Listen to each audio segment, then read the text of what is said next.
Assalamualaikum warahmatullahi wabarakatuh. Saya Nisa Nur Amalia, mahasiswi semester 4 Pendidikan Bahasa dan Sastra Indonesia, Fakultas Ilmu Pendidikan Universitas tentang frase. Frase merupakan gabungan dua kata atau lebih yang menduduki salah satu fungsi sintaksis.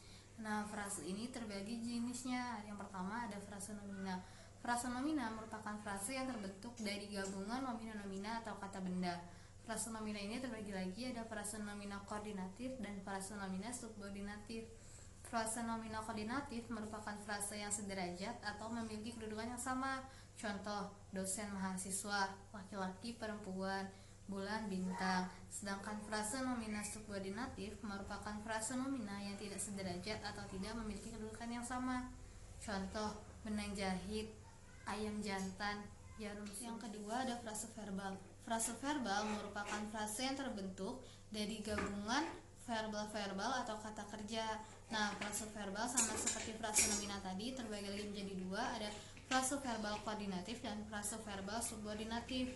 Frase verbal koordinatif merupakan frase verbal yang memiliki kedudukan yang sama atau sederajat. Contoh, maju mundur, naik turun, dengar lihat. Sedangkan frase verbal subordinatif merupakan frase verbal yang tidak sederajat atau tidak memiliki kedudukan yang sama. Contoh, lompat jauh, menjual buah, membanting. Ada frase adjektifal. Frase adjektifal merupakan frase gabungan dari adjektifal atau kata sifat. Nah, sama seperti frase verbal dan frase nominal, frase adjektifal ini terbagi lagi menjadi dua, ada frase adjektifal koordinatif dan frase adjektifal subordinatif. Frase adjektifal koordinatif merupakan frase adjektifal yang sederajat atau memiliki kedudukan yang sama. Contoh, aman tentram, makmur sejahtera, asam manis. Sedangkan frase adjektifal subordinatif merupakan frase adjektifal yang tidak memiliki kedudukan yang sama atau tidak sederajat. Contohnya, mahal sekali. Jadi di frase itu kan terbagi menjadi dua, ada yang subordinatif dan koordinatif. Kalau koordinatif itu kan sederajat. Nah, subordinatif ini itu misal di frase nomina subordinatif, ia kan tidak sederajat atau tidak memiliki kedudukan yang sama. Tetapi di sini itu tidak selalu harus nomina bertemu dengan nomina tetapi tidak sederajat. Bisa juga nomina bertemu dengan yang lain, seperti nomina bertemu dengan verbal, atau nomina di frase itu gabungan dari dua kata. Jadi bisa saja verbal bertemu dengan adjektifal, atau verbal bertemu dengan nomina, atau nomina bertemu dengan verbal, atau adjektifal bertemu dengan nomina.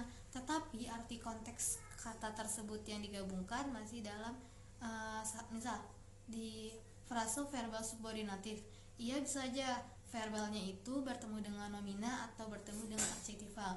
Misalnya verbalnya yang bertemu dengan nomina. Tadi contoh saya membanting tulang. Membanting kan termasuk kata kerja dan tulang itu termasuk nomina. Jadi dia, tapi makna dari konteks membanting tulang itu termasuk ke dalam verbal atau kata kerja. Selanjutnya saya mempunyai contoh frase yang membahas tentang COVID-19. Saya punya kalimat yang pertama, hindari memegang area wajah seperti mata, hidung, mulut karena penyebarannya banyak melalui tangan. Pada kalimat tersebut terdapat kata memegang area.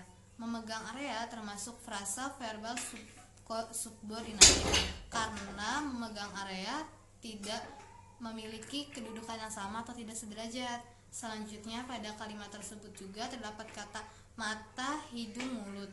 Nah, mata, hidung, mulut ini termasuk frase nomina koordinatif karena mata, hidung, dan mulut memiliki kedudukan yang sama atau sederajat.